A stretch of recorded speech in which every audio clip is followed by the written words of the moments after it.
आवाज इंडिया में आपका स्वागत है। महाराष्ट्र विधानसभा चुनाव में महायुति ने छप्पर फाड़ के जीत हासिल की। ऐसी जीत की उम्मीद महायुति ने कतई नहीं की थी। 23 नवंबर को आए चुनाव नतीजों में महाराष्ट्र की 288 विधानसभा सीटों से महायुति ने 236 सीटों पर जीत दर्ज की, जबकि विपक्षी गठबंधन दल मात्र 49 सीटों पर सिमट गए। लेकिन चुनाव के नतीजों की इतनी बड़ी जीतने के बाद अब तक महाराष्ट्र का मुख्यमंत्री कौन होगा, इस पर महायुति और बीजेपी शीर्ष अपनी भूमिका साफ करते नहीं दिख रहे हैं। कहा जा रहा है कि महाराष्ट्र की मुख्यमंत्री की कुर्सी पर विराजमान होने के लिए देवेंद्र फडणवीस की सारी मुश्किलें खत्म हो गई हैं, फिर भी उन्हें मोदी और शाह से ग्रीन सिग्नल नहीं मिल रहा है। इसको लेकर पेश है आवाज इंडिया की हमारी ये विशेष रिपोर्ट। महाराष्ट्र की 288 विधानसभा सीटों में से महायुति ने 236 सीटों पर जीत हासिल की। महाराष्ट्र चुनाव के इतिहास में महायुति को मिली यह जीत अब तक की सबसे बड़ी जीत मानी जा रही है। इससे पहले कांग्रेस ने साल 1972 में महाराष्ट्र में 222 सीटों पर जीत हासिल की थी। लेकिन अब एक सवाल जो सभी के जहन में है कि मुख्यमंत्री के नाम को लेकर इतनी देरी क्यों हो रही है। चुनाव नतीजों के आए हुए 5 दिन बीत चुके हैं। एकनाथ शिंदे और देवेंद्र फडणवीस ने कहा था कि नतीजों के बाद महायुति में शामिल सभी दल आपस में चर्चा करके रविवार तक मुख्यमंत्री का नाम ऐलान कर देंगे। लेकिन रविवार का दिन भी बीत गया। आखिर वो कौन सी वजह है जो मुख्यमंत्री के नाम के ऐलान के आड़े आ रही है? क्या कारण है जिसकी वजह से अभी तक नए मुख्यमंत्री का नाम महायुति तय नहीं कर पा रही है? यही जानने की कोशिश हम आवाज़ इंडिया की इस रिपोर्ट में कर रहे हैं। महायुति सरकार ने महाराष्ट्र में अब तक मुख्यमंत्री कौन होगा इसका ऐलान अब तक नहीं किया है। वहीं दूसरी ओर 27 नवंबर को एकनाथ शिंदे ने ठाणे शहर में अपने निजी आवास पर पत्रकारों को बयान देते हुए कहा कि उन्हें सीएम पद की कोई लालसा नहीं है। पीएम जो भी फैसला लेंगे वो उन्हें मंजूर होगा। कल आदरणीय प्रधानमंत्री जी से भी बात की, उनको भी कहा सरकार बनाने में हमारी तरफ से कोई अड़चन नहीं है, आप निर्णय ले लो। जैसे आपके भारतीय जनता पार्टी को आपका निर्णय अंतिम रहता है, हम भी महायुति के कौन लीडर है, एनडीए के लीडर कौन है, मोदी जी है, अमित भाई है।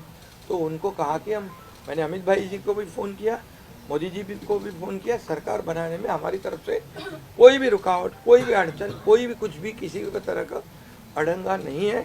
आप बेशक आप निर्णय ले लो, उस निर्णय की तामील हो जाएगी, निर्णय की अमल हो जाएगी। और मैं आज आप सबको कहता हूँ कि भारतीय जनता पार्टी के वरिष्ठ नेता जो निर्णय लेंगे मुख्यमंत्री पद के बारे में, जो उनका कैंडिडेट होगा, उसको हमारा शिवसेना का पूरी तरह समर्थन है। एकनाथ शिंदे के इस बयान के बाद अब सबकी नजरें मोदी और शाह के निर्णय पर टिकी हुई हैं। एकनाथ शिंदे के इस फैसले से कम ये तो साफ हो गया है कि शिंदे अब मुख्यमंत्री नहीं बनेंगे। माना जा रहा है कि महाराष्ट्र में बीजेपी अपने ही खेमे से मुख्यमंत्री बनाना चाहती है। वहीं इस बीच दिल्ली में भी सियासी हलचल देखने को मिल रही है, जहां गृहमंत्री अमित शाह से मिलने के लिए शिवसेना शिंदे के सांसद एक के बाद एक दिल्ली पहुंच रहे हैं। मुख्यमंत्री पद को लेकर अगर देरी हो रही है तो बीजेपी की वजह से ही हो रही है, ये बात अब साफ हो गई है। दरअसल शिवसेना की ओर से एकनाथ शिंदे को विधायक दल का नेता चुना जा चुका है और एनसीपी की ओर से भी अजित पवार को, जबकि बीजेपी की ओर से अभी तक विधायक दल का नेता नहीं चुना गया है। सूत्रों से मिली जानकारी मुताबिक बीजेपी फडणवीस के अलावा भी मुख्यमंत्री पद के लिए अन्य नामों को लेकर विचार कर रही है, क्योंकि बीजेपी पार्टी को सरप्राइज देने की आदत है। जैसा एकनाथ शिंदे के नाम के बतौर मुख्यमंत्री के रूप में घोषणा कर सभी को आश्चर्यचकित किया था, उसी तरह इस बार भी उसी तरह के आकलन किए जा रहे हैं। लेकिन जानकार मान रहे हैं कि देवेंद्र फडणवीस का नाम मुख्यमंत्री के लिए बीजेपी की पहली पसंद है। महाराष्ट्र के वोटर्स ने इस विधानसभा चुनाव में स्पष्ट रूप से बीजेपी को और स्पष्ट रूप से देवेंद्र फडणवीस को जनादेश दिया है। 2014 के इलेक्शन में बीजेपी ने 123 सीट जीते थे, 19 में ये 105 आ गए और अब 132। इसका मतलब है कि बीजेपी की सीट बढ़ी है। ये सीट क्यों बढ़ी? 2024 में 6 महीने पहले जो लोकसभा चुनाव हुए, उस चुनाव में हमने देखा है कि सारा ओबीसी समाज जो मराठा समाज से डर गया था, जिसको लगता था कि क्या हमारा आरक्षण निकल जाएगा, मराठा समाज अगर ओबीसी में आता है तो हमें हमारा आरक्षण निकल जाएगा, हमारे पॉलिटिकल उम्मीदवार चुन के नहीं आएंगे। तो ये डर की वजह से लोकसभा चुनाव में बीजेपी को बहुत बड़ा पराभव का सामना करना पड़ा। लेकिन लोकसभा चुनाव के बाद जिस तरह से देवेंद्र फडणवीस ने माइक्रो ओबीसी जो छोटे छोटे ओबीसी कम्युनिटी है उनसे जाके मिले, उनके सारे समस्याएं सुन ली, उनके लिए कई महामंडल बनाए। तो इस वजह से सारा ओबीसी समाज जो बीजेपी से दूर गया था वो फिर से एक बार बीजेपी के साथ आ गए। दूसरी बात, अगले साल आरएसएस का स्थापना का 100 साल पूरा हो रहा है, सेंचुरी बन रही है। तो आरएसएस चाहती है कि ऐसे समय में महाराष्ट्र में जो सीएम बने वो आरएसएस से जुड़ा हुआ होगा। इसका मतलब साफ है कि महाराष्ट्र में ना तो शिंदे को सीएम पद मिलेगा, ना ही अजित पवार को सीएम मिलेगा, और ना ही बीजेपी में ऐसा कोई उम्मीदवार आएगा जिसका आरएसएस से कोई संबंध रहेगा। आरएसएस का मैंडेट, लोगों का मैंडेट बीजेपी को और लोगों का मैंडेट देवेंद्र फडणवीस को है। इसलिए हालांकि 2-3 दिन जो लेट हुआ उसकी वजह थी एकनाथ शिंदे जी।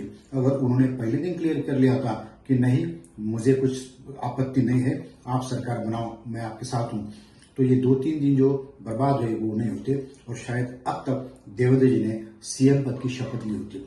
लेकिन आज या कल में देवेंद्र फडणवीस जी का नाम सेंटर से फाइनल हो जाएगा।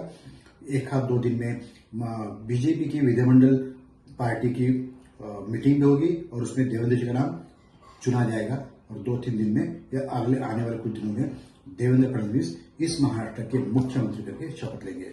वहीं शिवसेना के सांसद संजय राउत ने महायुति पर निशाना साधते हुए कहा है कि एकनाथ शिंदे एक डरपोक व्यक्ति हैं। राउत ने यह भी कहा है कि जब महायुति जीत गई है तो मुख्यमंत्री क्यों नहीं बना रहे हैं, अगर नहीं बना सकते तो महाराष्ट्र में राष्ट्रपति शासन लागू कर दिया जाए। एकनाथ शिंदे कुछ भी बन सकते हैं, मैं उनको पहचानता हूँ, वो सत्ता के सिवाय नहीं रह सकते। दूसरी बात, वो डरपोक है, वो डरा हुआ नेता है।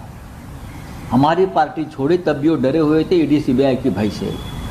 अभी तो इतने कागज उनके हाथ में गए होंगे, मोदी जी और शाह के हाथ में 2-2.5 साल में। क्या हिम्मत है उनकी, कोई उनकी हिम्मत ही नहीं है मोदी और शाह साहब के सामने खड़ा रहने की, सीना तान के। सूत्रों से मिली जानकारी के मुताबिक यह भी खबर सामने आ रही है कि एकनाथ शिंदे ने बीजेपी के आला नेताओं के सामने 2 प्रस्ताव रखे हैं। इनमें सबसे पहला प्रस्ताव यह है कि शिंदे ने मांग की है कि अगर उन्हें मुख्यमंत्री नहीं बनाया जाता है तो उन्हें महायुति सरकार का संयोजक बनाया जाना चाहिए। और दूसरे प्रस्ताव में उन्होंने अपने बेटे और सांसद श्रीकांत शिंदे को फडणवीस सरकार में उप मुख्यमंत्री पद देने की मांग भी की है। बता दें कि बीजेपी ने अभी तक इस पर कोई सकारात्मक प्रतिक्रिया नहीं दी है और इसी के चलते ही महाराष्ट्र में नए मुख्यमंत्री के शपथ ग्रहण समारोह का कार्यक्रम अभी तक नहीं हो पा रहा है। वहीं दूसरी ओर शिवसेना शिंदे गुट में शामिल नेताओं का कहना यह भी है कि एकनाथ शिंदे मुख्यमंत्री थे और महायुति गठबंधन का मुख्य चेहरा भी थे। इसी के चलते महायुति की शानदार जीत हुई थी। शिंदे महाराष्ट्र में लाडली बहन योजना लेकर आए, जिसका फायदा चुनाव में देखने को मिला। शिवसेना नेता रामदास कदम ने कहा है कि इस बड़ी जीत में बीजेपी सबसे ज्यादा फायदेमंद रही है। बीजेपी ने 150 सीटों में से 132 सीटों पर जीत दर्ज किया है। शिवसेना ने 69 सीटों पर चुनाव लड़ा और 57 सीटों पर जीत हासिल की, जबकि एनसीपी ने 41 सीटें जीती है।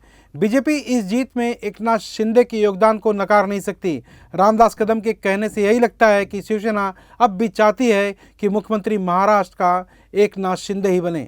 वहीं महाराष्ट्र बीजेपी प्रदेश अध्यक्ष चंद्रशेखर बावनकुले ने इस मामले में कहा है कि मुख्यमंत्री के नाम को लेकर इसलिए वक्त लग रहा है क्योंकि सरकार की शपथ की एक विधि होती है। हम सब तय और सोच विचार कर रहे हैं कि कौन सी पार्टी को कौन सा मंत्री पद दिया जाए, कौन प्रभारी मंत्री होगा, इन सभी पर चर्चा हो रही है, इसलिए यकीनन वक्त लग रहा है। साथ ही उन्होंने यह भी कहा है कि मुख्यमंत्री को लेकर हम लोगों के बीच किसी प्रकार का कोई भी मतभेद नहीं है, ना ही कोई प्रतियोगिता है। देखिए, मैं बार बार कह चुका हूँ, 3 दिन से कह चुका हूँ कि भाई महायुति की सरकार है। महायुति की सरकार बिठाने के लिए थोड़ा हमें जरूरत है, लेकिन वो सरकार अच्छे से काम कर सके। जो सरकार बनती है वो सरकार 14 करोड़ जनता के लिए बनती है, डबल इंजन सरकार बनने जा रही है। और ऐसे में आप लोग कहने पे हम जल्दबाजी कर लेंगे, मीडिया के कहने पे जल्दबाजी कर लेंगे, आपके प्रेशर से जल्दबाजी कर लेंगे, ऐसा नहीं है। हम लोग योग्य पद्धति से कर रहे हैं। हमारे तीनों नेता देवेंद्र जी, एकनाथ जी, अजित दादा, हमारे केंद्रीय नेतृत्व सब बैठकर निर्णय करेगा। थोड़ा समय जरूर लग रहा है, लेकिन ये जनता की हित में, महाराष्ट्र की हित में थोड़ा समय जरूर लगे, लेकिन कोई भी बात सोच विचार करके हो, जनता के हित में हो, महाराष्ट्र के हित में हो, इसलिए थोड़ा समय लग रहा है। महाराष्ट्र की मुख्यमंत्री की कुर्सी पर कौन विराजमान होगा, किसका नाम सामने आएगा, इस पूरे मामले को लेकर विपक्ष का कहना है कि महायुति को मुख्यमंत्री का नाम तय करने में इसलिए वक्त लग रहा है क्योंकि इनका आपसी तालमेल ठीक नहीं है, इनके विचार आपस में नहीं मिल रहे हैं। साथ ही उन्होंने तुष्टीकरण, फेक वीडियो फैलाने और पैसे बांटने के आरोप भी महायुति के नेताओं पर लगाए हैं। शिवसेना उद्धव गुट के नेता और सांसद अरविंद सावंत ने महायुति की जीत की सबसे बड़ी वजह ईवीएम घोटाला को बताया है। महाविकास आघाड़ी अपनी हार स्वीकारने के लिए तैयार नहीं है। विपक्ष लगातार अपनी हार का ठिकरा ईवीएम पर फोड़ रहा है और इसी के चलते अब विपक्ष ईवीएम के खिलाफ महाराष्ट्र भर में आंदोलन छेड़ने की तैयारी में जुटा नजर आ रहा है। अंजनी मिश्रा के साथ सर्वेश तिवारी, आवाज इंडिया।